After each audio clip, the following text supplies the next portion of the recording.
applaudissent des voyants dans l'église de Dieu. Mais Dieu veut des hommes et des femmes qui écoutent attentivement la parole et qui se lèvent, qui revêtent la nature de Christ. Des disciples, c'est-à-dire qui sont formés à l'image de Christ lui-même. C'est ça qu'on appelle les chrétiens, même si le terme, c'est un terme qui a été utilisé dans les circonstances de l'époque. Nous voyons qu'on a voulu qualifier des gens qui avaient une certaine croyance chrétienne. Mais nous sommes des Christ.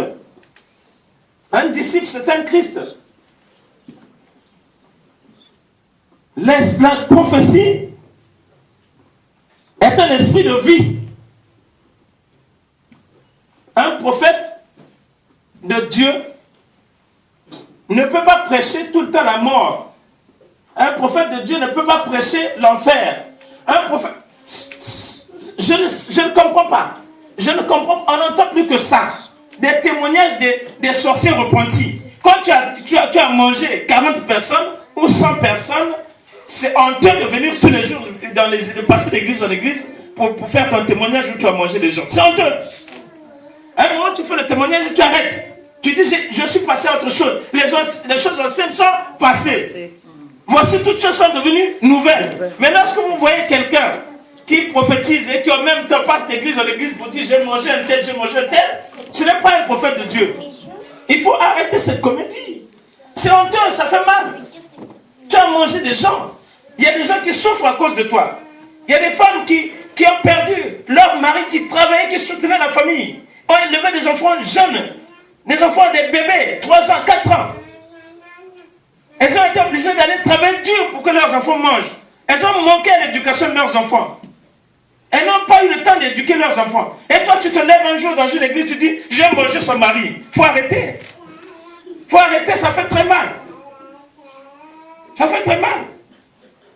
Et quand tu vois ça, quelqu'un qui se plaît dans ces choses-là, c'est quelqu'un qui n'est pas guéri, quelqu'un qui n'est pas encore délivré. Il est capable encore de manger. Nous en avons vu des exemples dans les entretiens, tout ce que nous passons avec le peuple de Dieu. Il y a des choses qui vous donnent froid au cœur. C'est pas possible que jette un froid sur vous, parce que c'est des choses terribles. Mais ce n'est pas des choses qu'on vient dire comme ça dans le peuple de Dieu, témoigner. Il y a des gens qui ne sont pas fermés pour comprendre ces choses-là. Donc c'est un esprit de vie. Le prophète qui a l'onction de guérison. C'est un prophète qui vient guérir. C'est un prophète qui vient donner la vie là où la vie n'existe plus. Une église qui ne donne pas la vie, c'est une église morte. Une église qui n'a pas la prophétie, c'est une église morte. Elle est morte. Il y a même des serviteurs de Dieu qui se permettent de dire, on n'a pas besoin de prophétie. Dieu nous a donné la sagesse pour diriger l'église de Dieu. Quelle sagesse? De quelle sagesse tu parles? Tu parles de la sagesse d'en haut ou la sagesse terrestre? Le peuple de Dieu doit discerner ces choses-là. Un pasteur qui est dans l'église seul pendant 5-10 ans, il n'est pas entouré d'un évangéliste, d'un prophète, d'un apôtre, d'un enseignant. S'il est lui-même apôtre et prophète, ok. Et encore, même les prophètes, chacun prophétise dans son domaine. Tous les prophètes ne prophétisent pas dans la même direction. C'est vrai, il y a des prophètes qui ont à peu près tout, mais il y a des prophètes qui prophétisent que dans une direction donnée. Il y en a qui orientent l'église, le prophète de Dieu. Il y en a qui prophétisent sur la vie des gens. Il y en a qui prophétisent sur les nations, sur les peuples, sur les rois, les gens qui dirigent le peuple, qui dirigent les peuples, les États. Et donc si tu n'as pas ça,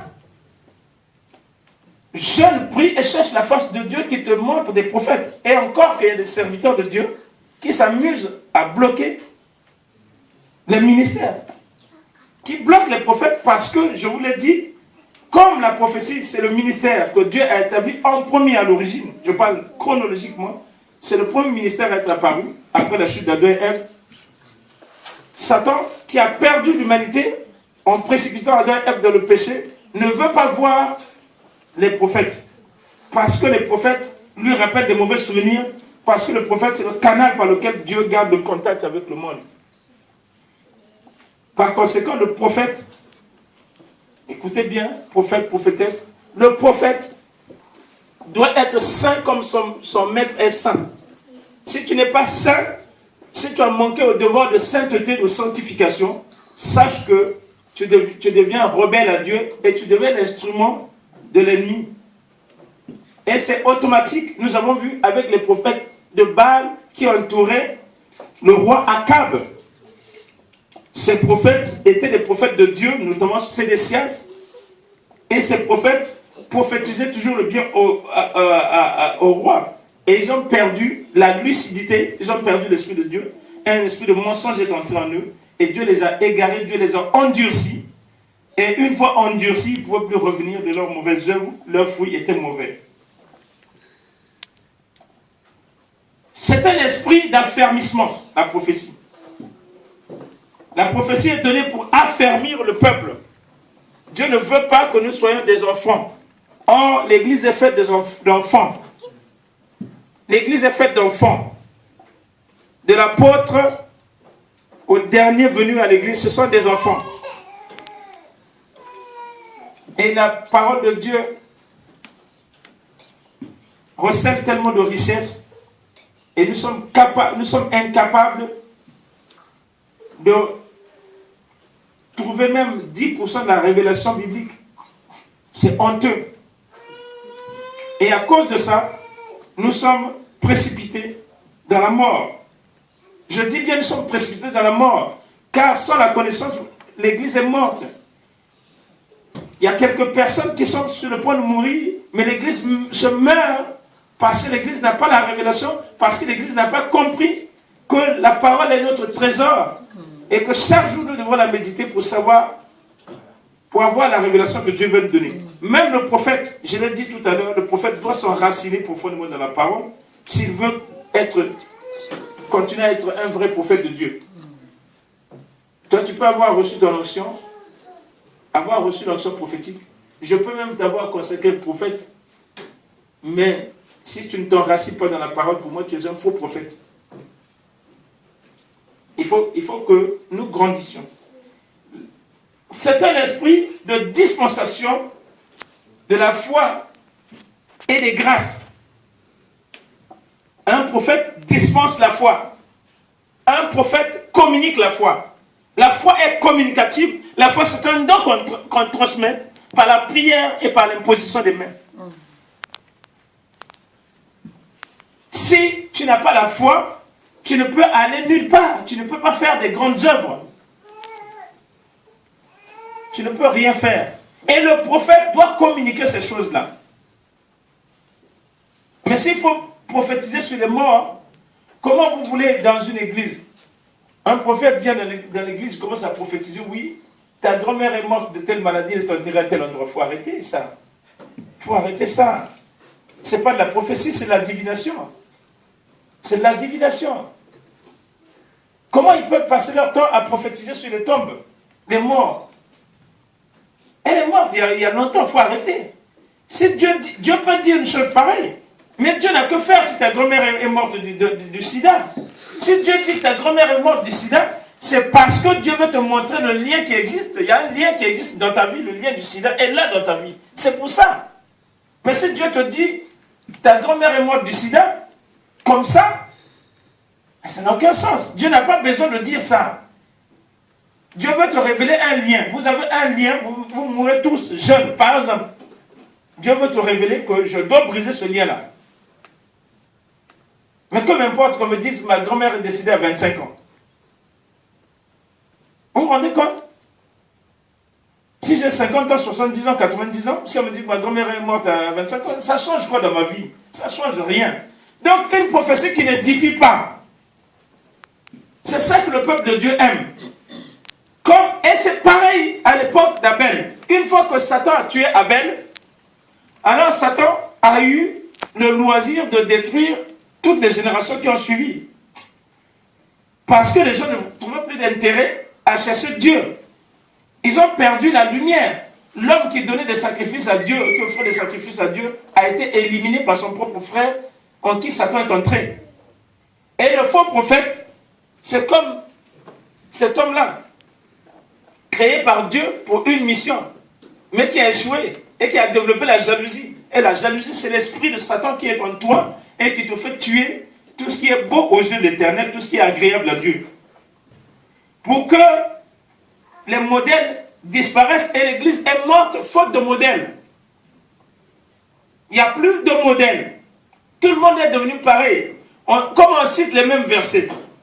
On aime la parole, on aime la lettre de la parole, mais c'est l'esprit qui vivifie. Tu lis un verset. Moi aussi, je lis le verset, non? Oh, je connais plus de versets que toi. Bon, ok. Quel verset tu connais? Moi, je peux le lire dans la Bible. Dieu, c'est pas ça qui intéresse Dieu. C'est la parole qui est cachée derrière le verset. C'est la révélation qui intéresse Dieu. C'est l'esprit de prophétie qui intéresse Dieu. Vous voyez? Donc, je continue. L'esprit de dispensation de la foi et des grâces. L'esprit de compassion. L'esprit d'amour.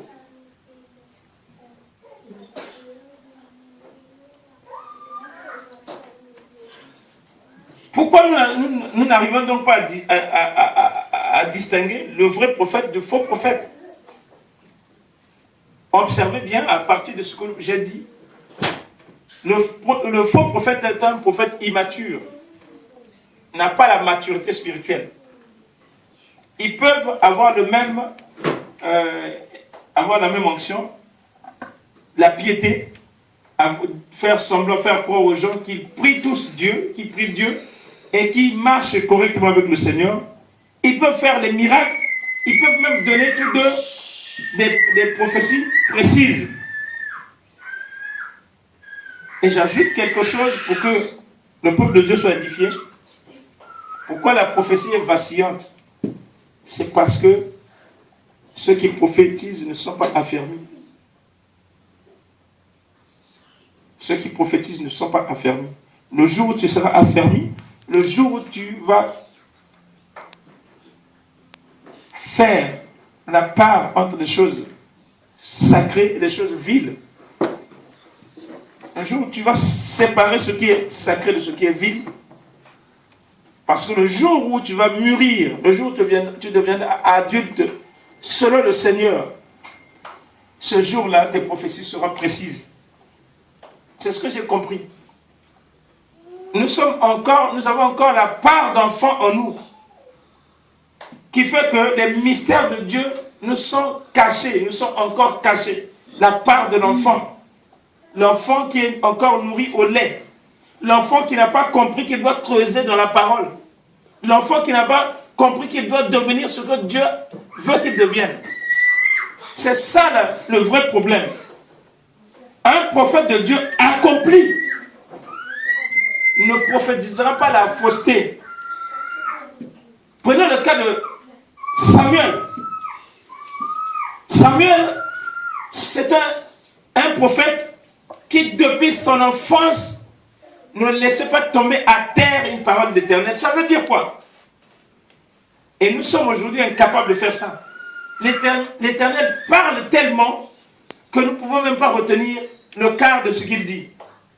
Il donne 10 prophéties aujourd'hui, vous sortez de l'église, un mois après, on n'en retient plus que 2. Parce que nous n'avons pas noté et parce que nous n'avons pas passé le temps à prier sur cette prophétie-là. Comment voulez-vous être un prophète accompli si vous oubliez les paroles que vous donne votre maître? Je ne sais pas si quelqu'un me suit. Ce n'est pas possible. Ça veut dire que toute parole qui sort de la bouche de Dieu doit être notée et gardée précieusement. Et nous devons faire en sorte que l'homme prie pour cette parole constamment. Quel que soit le nombre de paroles. La Bible dit que que Samuel n'a pas laissé tomber à terre une seule parole de l'Éternel. Et Samuel va devenir le grand prophète qu'il a été. Je n'aime pas dire le terme grand parce que le Seigneur un jour m'a repris là-dessus. Mais ça a été un prophète de l'Éternel qui a donné du bon fruit. Et tant que notre prophétie va vaciller, nos fruits aussi seront mauvais, ou en tout cas nous serons en demi-teinte. Or, ce qui caractérise le faux prophète, c'est premièrement le manque de sagesse. Il faut retenir ça. Si vous voyez quelqu'un qui prophétise, c'est des enseignements pratiques. Si vous voyez quelqu'un qui prophétise, il prophétise à longueur de journée, mais vous remarquez qu'il n'a pas de sagesse, dites-vous que cet homme-là n'est pas de Dieu. C'est très, très dur. Hein? Mais la parole est faite pour nous enseigner. Hein? Il ne faut pas que l'on dise non, on nous a dit que nous sommes tous des faux. Non, je ne suis pas en train de dire ça. Je dis que tu es faux parce que tu n'es pas encore dans la vérité. Parce que tu n'as pas encore grandi. Moi, je préfère dire ça. Tu n'es pas encore un vrai. Ça viendra. Mais fais en sorte que tu croisses vite afin que tu deviennes un vrai. Parce que si tu restes enfant jusqu'à ta vieillesse, pour Dieu, tu es un faux. Je ne sais pas si quelqu'un reçoit la révélation. Amen. Qu'est-ce que nous dit Jacques? Dans Jacques 3, à partir du verset 13. Lequel d'entre vous est sage et intelligent qui montre ses œuvres par une bonne conduite avec la douceur de la sagesse? La douceur de la sagesse. C'est-à-dire que quelqu'un qui n'est pas sage n'est pas doux.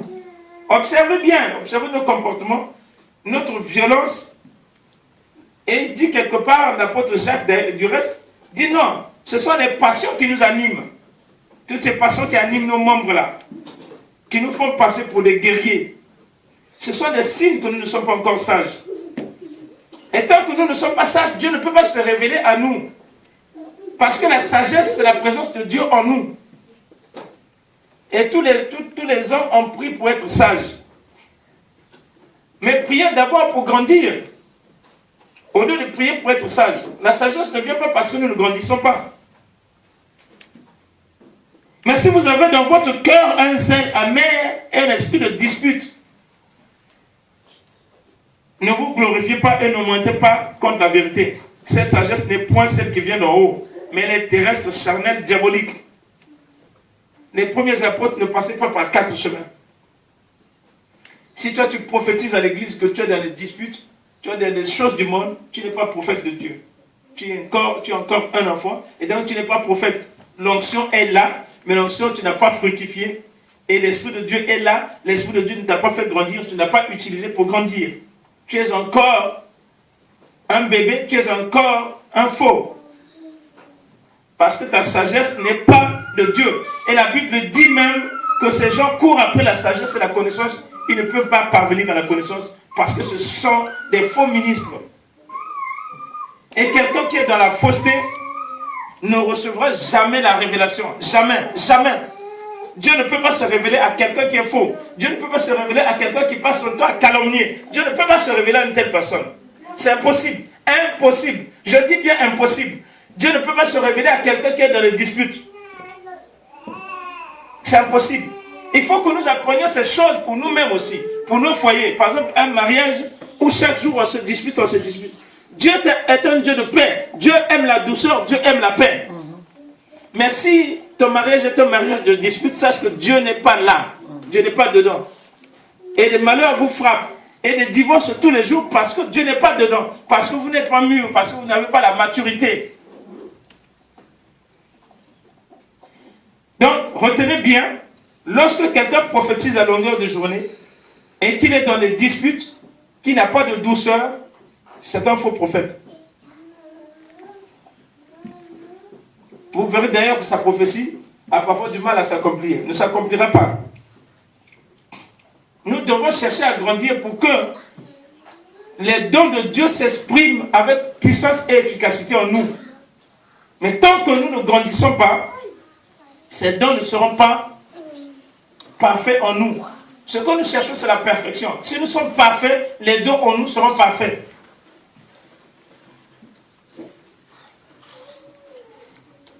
le faux prophète manque d'humilité. Là, je résume vraiment, mais c'est un enseignement qui est profond. Le faux prophète manque d'humilité. Il se vante de ses révélations et des dons qu'il a reçus. Si quelqu'un se vante comme ça, il faut examiner. La Bible dit, l'esprit qui est en lui. Par quel esprit il est animé. N'accordez pas foi à tout esprit. C'est ce que l'apôtre Jean dit. C'est pas parce que quelqu'un prophétise que nécessairement ça vient de Dieu. Donc l'onction, le canal prophétique peut être utilisé par Dieu comme par le diable. C'est pour ça, et l'apôtre Paul qui connaissait ces choses avait bien dit qu'il faut discerner, il faut examiner les prophéties. Il faut les examiner. Parce que le canal qui prophétise peut avoir été influencé par un esprit autre que l'esprit de Christ. Mais l'esprit de Christ va toujours demeurer là où il y a la paix, là où il y a la douceur, là où il y a la bonté, là où il y a la compassion, là où il y a l'amour.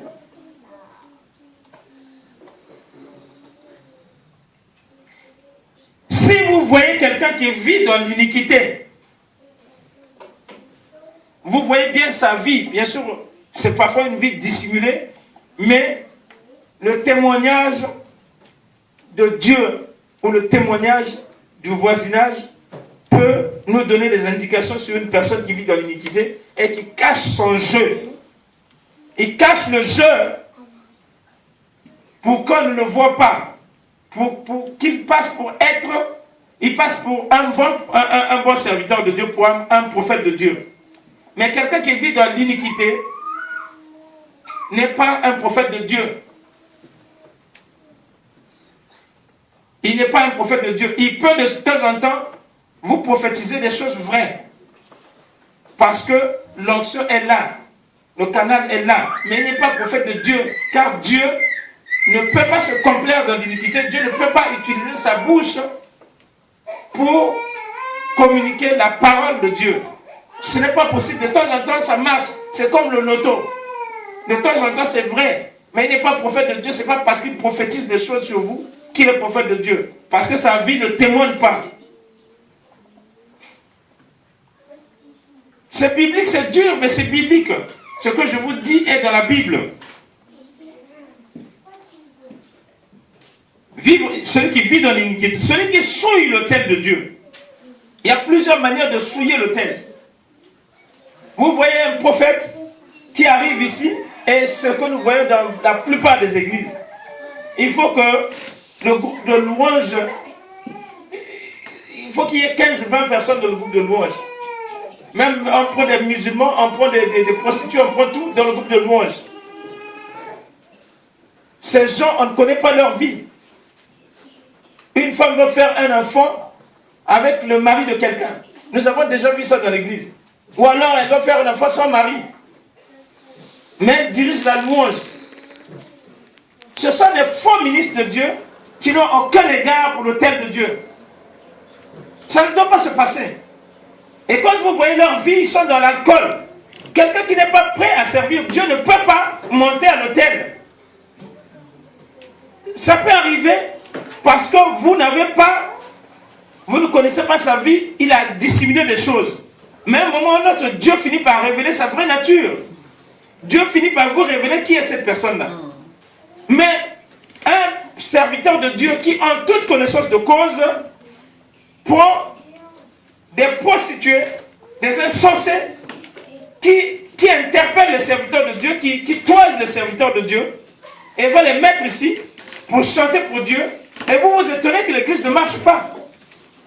Vous vous étonnez que rien ne marche dans l'église. Les choses ne marchent pas à cause de nous-mêmes, à cause de notre rébellion. Parce que nous faisons des choses dans lesquelles Dieu n'est pas. On arrive à apprendre. Vous prenez un enfant de 17 ans, il y a une belle voix, vous mettez là pour chanter. Ouais, elle va apprendre. Elle va apprendre. Mais dans son apprentissage, elle fait que des dégâts, elle commet des scandales dans le quartier. Elle est la femme de tout le monde. Et cette personne vient chanter à l'église. Oh non, elle va apprendre. Non. Combien de rois jeunes ont vécu en Israël et sont morts? Dieu les a frappés après 2 ans de règne. Leurs pères les ont consacrés rois parce qu'ils étaient eux-mêmes rois. Je prends mon fils, je meurs, je prends mon fils de 25 ans, je le mets roi à ma place. Mais il va d'iniquité en iniquité, au bout de 2 ans, Dieu le tue. Terminé. On n'en parle plus. Le Seigneur ne joue pas. C'est nous qui jouons. Dieu est patient. Dieu ne veut pas que nous mourions. Dieu est patient. Et dans sa patience, il laisse parfois les choses aller. Il se dit, moi je vais les changer. Ils vont changer, ils vont changer, ils vont changer. Mais vous êtes déjà dans la mort. Et Dieu veut chercher quelqu'un. Dieu cherche quelqu'un qui marche dans la droiture. Le Seigneur ne cherche que des gens qui marchent dans la droiture. Dieu n'a que faire des gens qui marchent dans la fausseté. Si tu marches dans la fausseté, tu peux prophétiser, Dieu n'est pas avec toi. Tu peux prophétiser sur un canal, Dieu veut délivrer un message, mais Dieu n'est pas avec toi. Je l'ai dit il y a 2 semaines. J'ai parlé de l'église. Dieu dit tu passes pour être vivant, mais tu es mort. Dieu dit à une église, tu es mort. Tu es morte. Mais il dit, affermis le reste qui est près de mourir. Affermis le reste qui est près de mourir. Ça veut dire que Dieu t'utilise pour faire un travail. Mais tu es mort. L'apôtre Paul le dit lui-même. Nous ne réalisons pas ce que l'apôtre Paul dit. Il dit que je ne veux pas qu'après avoir prêché aux autres, je sois moi-même rejeté. Ça veut dire que tu peux prêcher la bonne parole, tu peux prophétiser avec puissance, mais Dieu t'a déjà rejeté. Dieu veut des gens qui marchent dans la droiture. Et quelqu'un qui est dans l'iniquité n'est pas un prophète de Dieu. C'est un faux. Il y a trop de faux. Et les faux, ce n'est pas seulement les enfants du diable que le diable envoie pour venir troubler l'église de Dieu, enseigner des fausses doctrines. Mais c'est aussi ceux que Dieu a choisis, mais qui n'ont pas gardé ferme leurs pieds dans le Seigneur. Il faut le réaliser. Il faut que chacun s'examine et dise que je suis en train de couler, que je suis en train de me perdre et de perdre l'église que Dieu a donnée. Nous devons nous repentir parce que nous cautionnons ces choses-là, parce que nous applaudissons des insensés, parce que nous applaudissons des fous. C'est pas étonnant qu'il y ait des sorciers pasteurs dans l'église. C'est pas étonnant. Je ne dis pas que Dieu ne les a pas appelés. J'ai prêché récemment sur ça. Il y en a que Dieu a appelés. Mais s'ils sont là, si Dieu a permis qu'ils soient là, c'est parce qu'il n'y a pas de gens saints, sanctifiés, ayant l'esprit de vérité en eux pour discerner qui est sorcier, qui n'est pas. Parce que si même dans la foule, il y a des gens qui se sanctifient tous les jours, qui sont agréables à Dieu, qui sont dans la parole de Dieu, qui sont nourris par l'esprit de Dieu, ces gens ne tiendront pas longtemps. Un jour, ils viendront vous voir vous-même dans la foule pour dire, moi je suis pasteur, mais je ne suis pas digne d'être pasteur, viens prendre ma place. Ces choses sont possibles. Dieu peut renverser l'ordre des choses dans une église, mais à condition qu'il y ait quelqu'un qui se lève, qui dise, moi je veux faire la volonté de Dieu. Même si je suis cantonné au fond de la salle, même si on me méprise, je reste au fond de la salle, mais je marche avec le Seigneur dans la droiture. Alléluia. Mon jour se levera. Alléluia. Or, il n'y a personne qui veut se mettre à part pour le Seigneur. Et voilà pourquoi des faux serviteurs de Dieu, des sorciers remplissent l'autel de Dieu et ils font ce qu'ils veulent. Ils volent les dons, ils volent tout. Mais on vous vole les dons parce que vous n'êtes pas prêts. Parce que vous n'êtes pas affermis. C'est tout. Quelqu'un qui est inébranlable, qui est affermi dans le Seigneur, on ne peut rien nous voler. Ils volent parce qu'il y a des failles. Ils volent parce qu'il y a des ouvertures. Mais il faut qu'un faux serviteur tente, un serviteur de Dieu. Il tente de voler, il n'y arrive pas. Un jour, si vous êtes inébranlable, un jour vous allez voir. Il va tenter par toutes sortes de moyens de prophétie de voler. Il ne va pas y arriver, il va tomber lui-même. Il va tomber et on va te chercher pour venir prier pour lui. Nous devons tout faire pour être dans la parole.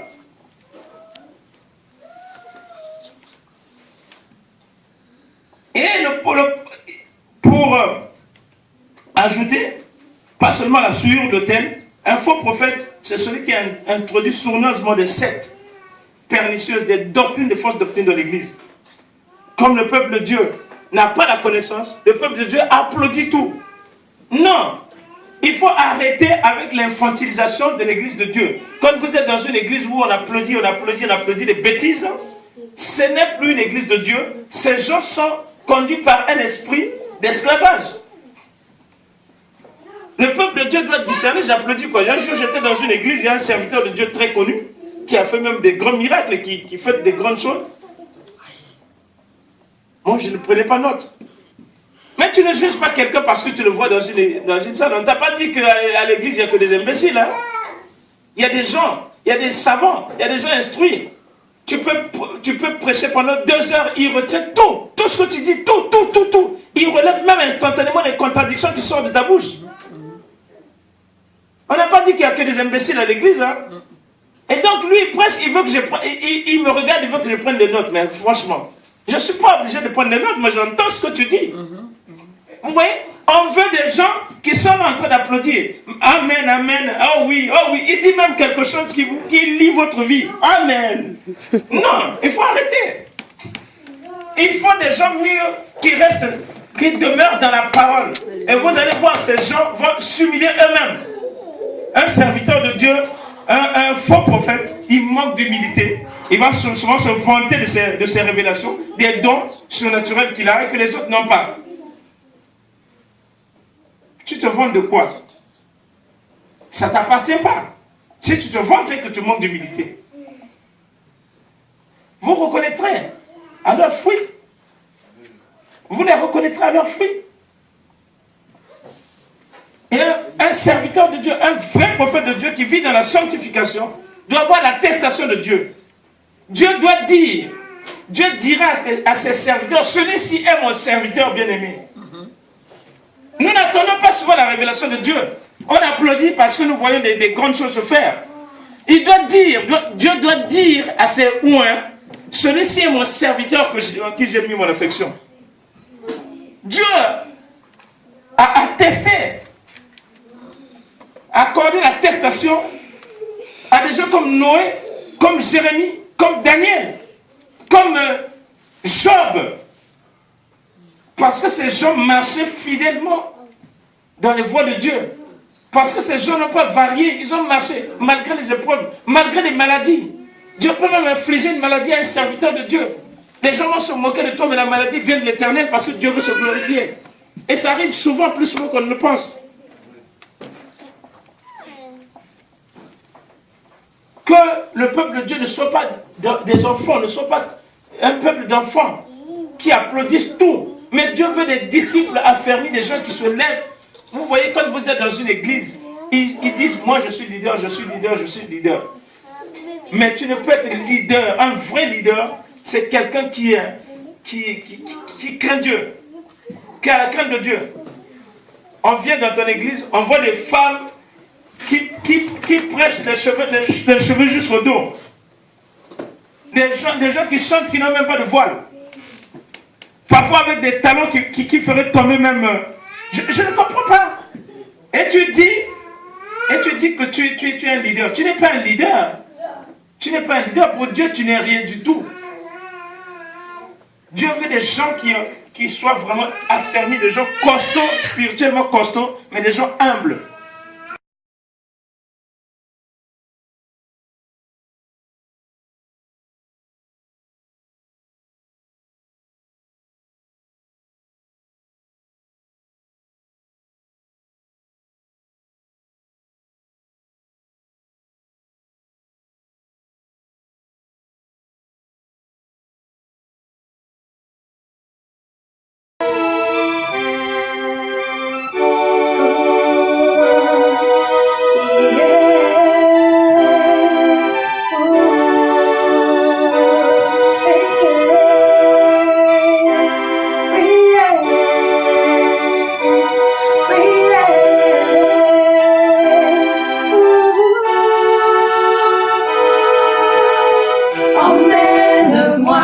Jésus,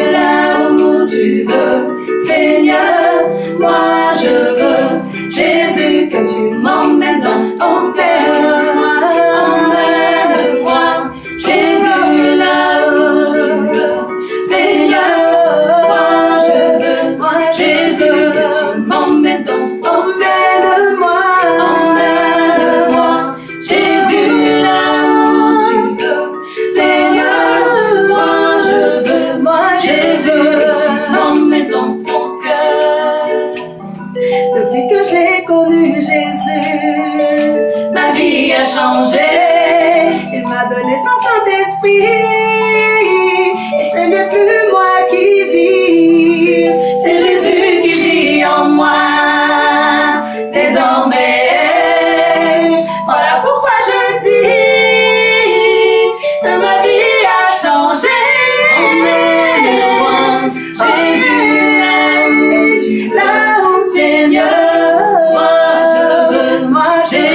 son nom éternel. Que le Seigneur vous bénisse. Alléluia. Soyez bénis. Gloire à Jésus.